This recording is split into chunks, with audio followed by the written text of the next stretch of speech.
तो दूसरी तरफ स्कूल में मेगुमी और नोबारा गुडविल इवेंट की तैयारी में लगे हुए थे।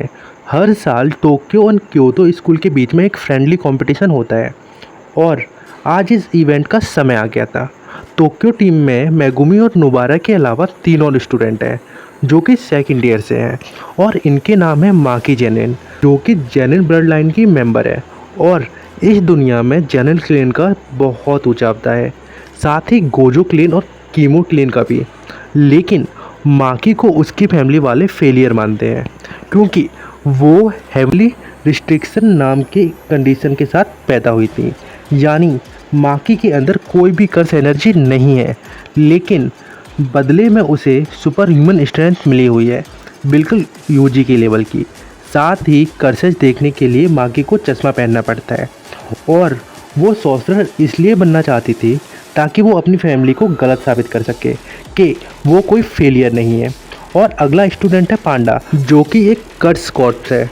कर्स कॉर्प्स वो ऑब्जेक्ट होते हैं जिसमें कर्स एनर्जी बाहर से डाली जाती है और उनको ज़िंदा किया जाता है, लेकिन ये ऑब्जेक्ट तब तक ही ज़िंदा रहते हैं उन्हें बाहर से कर्स एनर्जी मिलती रहे। और पांडा अलग है क्योंकि वो इंसानों की तरह कर्स एनर्जी खुद पैदा कर सकता है और पांडा को प्रिंसिपल यागे ने बनाया था। और आखिरी स्टूडेंट है टोगी, जिसकी पावर है कर्स स्पीच।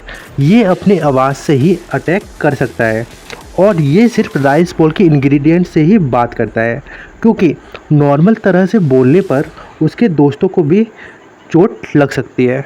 अब बात करते हैं इनके अपोनेंट यानी क्योटो के स्टूडेंट की, और उनका नाम है माई जेनिन, जो कि माकी की बहन है, और टोडो, जो कि क्योटो का सबसे ताकतवर स्टूडेंट है।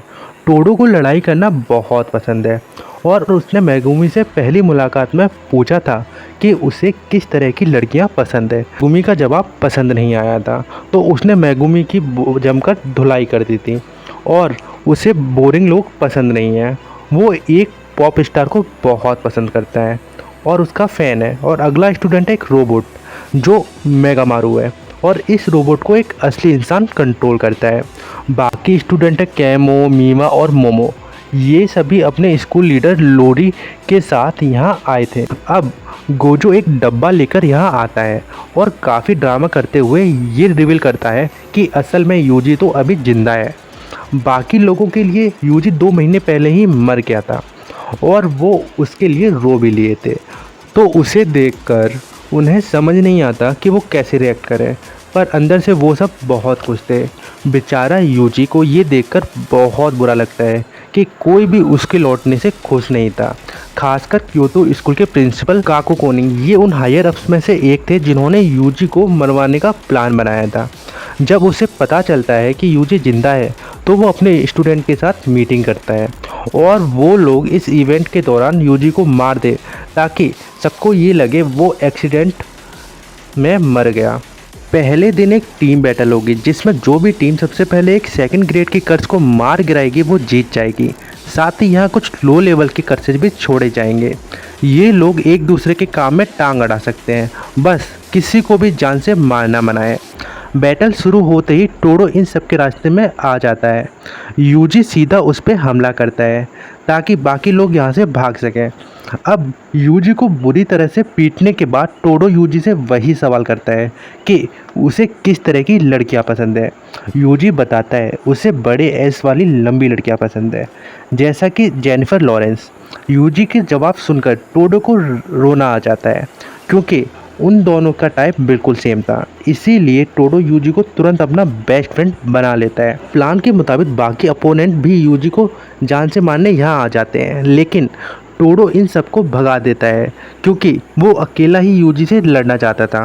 यूजी से लड़ते लड़ते वो उसकी और ज़्यादा रेस्पेक्ट करने लगता है, बल्कि वो यूजी को कर्स एनर्जी ठीक से यूज करना भी सिखाता है। दूसरी तरफ पांडा और मेगामारू की लड़ाई होती है जिसमें पांडा अपने गोरिल्ला मोड में आकर आराम से जीत जाता है। फिर माकी मीवा को हरा देती है।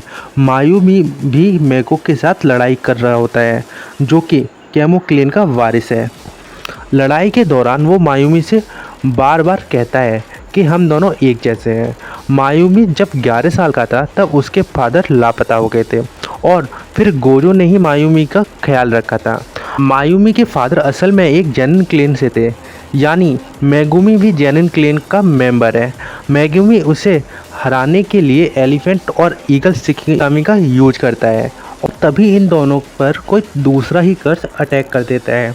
दूसरी तरफ हम देखते हैं माहितो भी किसी तरह से स्कूल में घुस आया था और उन्हें पता चल गया था कि सुकुना बहुत ही ज़्यादा घमंडी है और पावरफुल है। भले ही वो उसको अपनी टीम में ज्वाइन ना कर सकें, फिर भी वो उसे जिंदा करना चाहते थे। अकेले ही कर्स का साम्राज्य खड़ा कर सकता है। और अभी के टाइम में जुजुत्सु हाई में सुकुना की 6 उंगलियां छुपी हुई हैं। अब तक यूजी ने एक बार में 1 उंगली ही खाई थी, लेकिन अगर वो एक बार में 6 उंगलियां खा ले तो शायद वो अपनी बॉडी से अपना कंट्रोल खो देगा। ये तो का प्लान था कि वो 6 उंगलियां स्कूल से चुरा लेगा और 31 अक्टूबर को वो गोजो को प्रिज्म में बंद कर देगा और सुकुना को जिंदा भी। हाँ, स्कूल में एक 1000 साल उम्र की सॉर्सरर है। वो जानती है कि सुकुना की उंगलियां और बाकी कर्स ऑब्जेक्ट स्कूल में कहाँ रखे हुए हैं, लेकिन गेतो ने उसकी भी जुगाड़ कर ली थी। उसके पास पहले से ही एक फिंगर थी जिससे उसने जंपी की मॉम वाले क्राइम सीन पर छोड़ दिया था और स्कूल ने उस फिंगर को बाकी फिंगर के साथ रख दिया था। लेकिन वो ये नहीं जानते थे कि गेतो ने उस फिंगर में एक ट्रैकर लगाया हुआ है जिसमें माहितो की कर्स एनर्जी थी, यानी कि माहितो आराम से पता लगा सकता है कि यह जगह कहाँ पर है। अब बाकी सबका ध्यान भटकाने के लिए ननामी स्टूडेंट पर हमला कर देता है। मेगुमी, केमो और इजुमाकी मिलकर भी हनामी का कुछ नहीं बिगाड़ पाते। इसके बाद माकी भी यहाँ इनकी मदद करने के लिए आ जाती है। वो अपने साथ कुछ स्पेशल ग्रेड के टूल भी लाई थी, पर फिर भी हनामी ये बैंड बजा देता है और तब यूजी और टोडो वहाँ एंट्री मारते हैं। हमें टोडो की कर्स एनर्जी का पता चलता है। टोडो अपने हाथों से ताली बजाकर किसी के साथ भी अपनी जगह स्विच कर सकता है, यूजी के साथ भी और हनामी के साथ भी। और इसी तरह से ये जगह बदल बदल कर हनामी को बहुत कंफ्यूज कर देता है और उसकी बैंड बजा देता है। यूजी ने टोडो की मदद से ब्लैक फ्लैश नाम का अटैक करना भी सीख लिया था, जो कि बहुत कम सॉर्सरर कर पाते हैं और इसी अटैक की पावर डबल हो जाती है। अब इन दोनों ने हनामी की हालत इतनी बुरी कर दी थी कि वो अपने डोमेन एक्सपेंशन करने लगता है और तभी गोजो की एंट्री हो जाती है। तो चलिए जानते हैं अब तक गोजो कहाँ था। बैटल एरेना से गोजो को दूर रखने के लिए इन लोगों ने बैरियर बना दिया था और इसलिए गोजो बाहर था। बाकी सब लोग आराम से अंदर बाहर हो सकते थे। इस बैरियर टेक्निक को कर्टेन कहा जाता है और हर कर्टेन का अलग अलग रूल होता था और इसका सिर्फ एक ही रूल था, गोजो को बाहर रखना। अब लोरी और गोकागांजी अंदर आ जाते हैं, जहां उन्हें एक कर्स यूजर मिलता है। गोकागांजी अपनी गिटार निकालकर उससे लड़ने लगते हैं, लेकिन तभी किसी कारण से वो बैरियर हट जाता है। अब गोजो आसमान में उड़कर दोनों दुश्मनों को देखता है। सबसे पहले वो कर्स यूजर के हाथ पैर तोड़ देता है ताकि बाद में वो उससे पूछताछ कर सके। इसके बाद हनामी को मारने के लिए गोजो एक बड़ा सा लॉन्ग रेंज अटैक करता है जिसका नाम था हेलो टेक्निक पर्पल। ये अटैक इतना बड़ा था कि किसी को पता ही नहीं चलता हनामी मारा गया या भाग गया, लेकिन हनामी जिंदा बचने का था। और इन सब के बीच माहितो स्कूल में चोरी कर लेता है और उसने सुकुना की 6 फिंगर तो चुरा ही थी, साथ में 3 डेथ पेंटिंग भी चुरा ली थी। और इस कांड के बाद गोजो को एक बात तो समझ आ गई थी कि इनके बीच कोई खबरी छुपा हुआ है जो कि कर्स को सारी इन्फॉर्मेशन दे रहा है। इसी के साथ इनके गुड इवेंट का भी कैंसिल किया जाता है, लेकिन टोडो उन सारे स्टूडेंट को मना लेता है कि उन्हें कंपटीशन कंटिन्यू रखना चाहिए। और दूसरे दिन ये सब मिलकर बेसबॉल मैच खेलते हैं, जो कि गोजो का आइडिया था, जिसमें यूजी आराम से अपनी टीम को जितवा देता है। वैसे हायर अप्स अब भी यूजी को मारना चाहते थे, लेकिन प्रिंसिपल यागा गोकागांजी को मना लेते हैं कि वो यूजी के पीछा छोड़ दें, क्योंकि यूजी काफ़ी टैलेंटेड है और फ्यूचर में गोजो की काफ़ी मदद कर सकता है।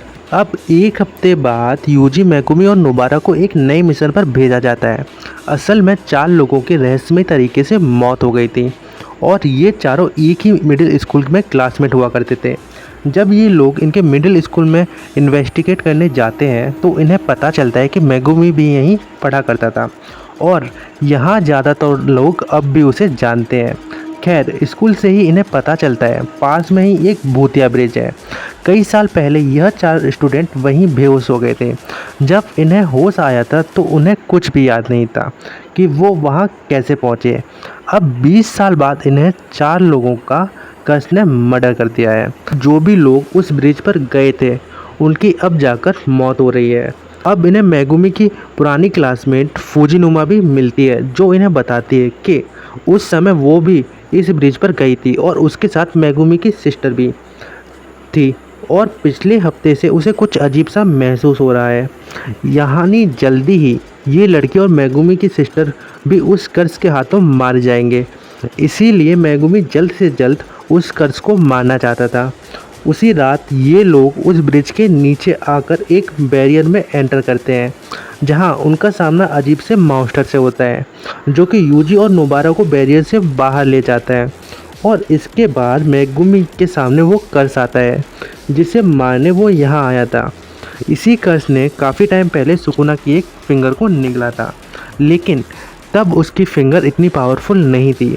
लेकिन जब यूजी ने सुकुना की फिंगर खाकर उसकी सोल को जगाया था और तभी से उसकी बाकी फिंगर भी एक्टिवेट हो गई थी और इसीलिए अब जाकर ये कर्स उन स्टूडेंट को मार रहा है। अब ये स्पिरिट बहुत ज़्यादा ताकतवर है, इसीलिए मेगुमी एक बार फिर से खुद को कुर्बान करने के लिए तैयार हो जाता है। लेकिन फिर उसे सुकुना और गोजो की कई बातें याद आ जाती हैं। सुकुना ने उससे कहा था मेगुमी में इतनी पावर है कि स्पेशल ग्रेड कर्स को मार सकता है। वहीं गोजो ने कहा था उसे दूसरों की चिंता छोड़कर खुद की पावर पर ध्यान देना चाहिए। इसीलिए मेगुमी अपनी पूरी जान लगाकर अपना पहली बार डोमेन एक्सपेंशन करता है। सिर्फ हाई लेवल के सॉर्सरर ही ये ठीक से कर सकते हैं, इसलिए मेगुमी का डोमेन कंप्लीट नहीं था। खैर, इस डोमेन के अंदर मेगुमी खुद की और शिकिगामी की क्लोन्स बना सकता है, जिससे कर्स को बहुत दिक्कत होती है और आखिर में मेगुमी को डिवाइन डॉग कर्स स्पिरिट को मार देता है। अब इसके अंदर से सुकुना की फिंगर भी निकाल लेता है, यानी कि अब मेगुमी की सिस्टर और बाकी लोग कर्स से नहीं मरेंगे। लेकिन मेगुमी की सिस्टर पर पहले से ही एक और कर्स लगा हुआ था, जिसकी वजह से वो कोमा में है। यहाँ से कुछ दूर यूजी और नोबारा उस मॉन्स्टर और उसके बड़े भाई से लड़ते हैं। करीब 150 साल पहले एक इविल सॉर्सरर हुआ करता था, जो कि काफ़ी घिनौने एक्सपेरिमेंट किया करता था। उसने 9 ऐसे क्रिएचर पैदा किए थे जो आधे इंसान और आधे कर्स थे, और इन्हें ही डेथ पेंडिंग कहा जाता है, और तभी से जुजुत्सु हाई में रखे हुए थे। लेकिन चोरी के दौरान माहितो ने 3 डेथ पेंडिंग को चुरा लिया था और गेतो की मदद से उन तीनों को नए शरीर में डाल दिया था।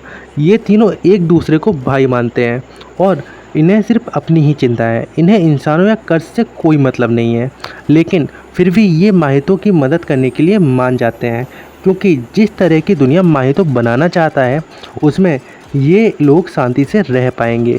इसके बाद ईश्वर काजुजू को ब्रिज के पास सुकुना की फिंगर लेने भेजा गया था, लेकिन अब उनका सामना यूजी और नोबारा से हो गया था।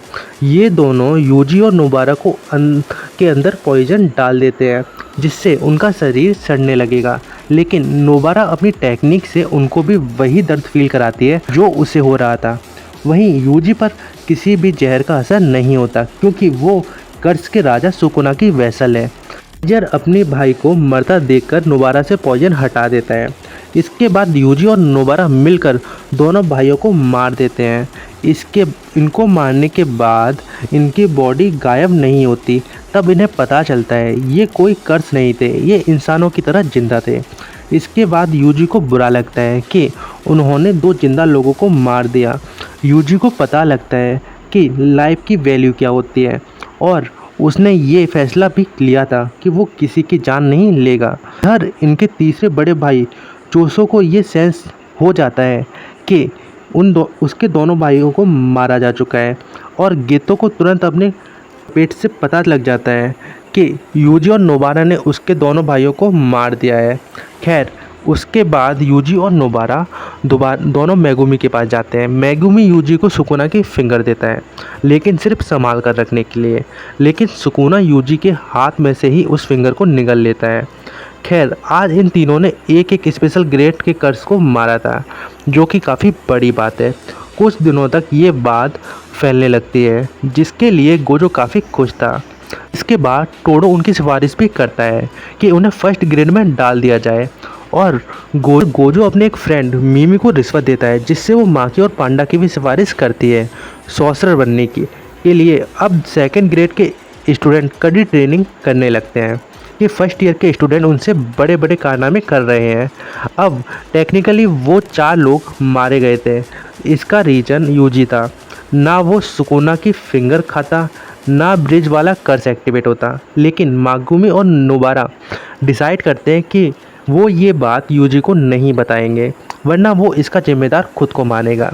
लेकिन सुकुना की वजह से यूजी को ये बात ऑलरेडी पता थी, लेकिन वो मेगुमी को नहीं बताना चाहता था, क्योंकि उसे फिर से पछतावा होता यूजी की जान बचाने के लिए। एपिसोड के लास्ट में ये तीनों शॉपिंग करने निकलते हैं। तभी इन्हें गोजो की कॉल आती है, जो कि इन तीनों को एक टॉप सीक्रेट मिशन पर जाने को बोलता है। और जुजुत्सु काइसेन का सीजन 1 पर यहीं पर ख़त्म हो जाता है। मिलते हैं इसके सेकंड सीजन में, जो कि नेक्स्ट वीक से अपलोड होना शुरू होगा। और चैनल को लाइक शेयर एंड सब्सक्राइब करना ना भूलें।